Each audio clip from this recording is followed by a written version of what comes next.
de diagnóstico de bruxismo.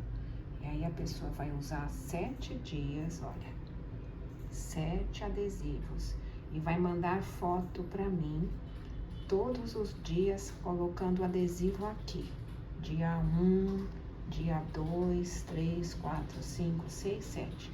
E a gente vai ver o grau do desgaste para saber o grau do bruxismo.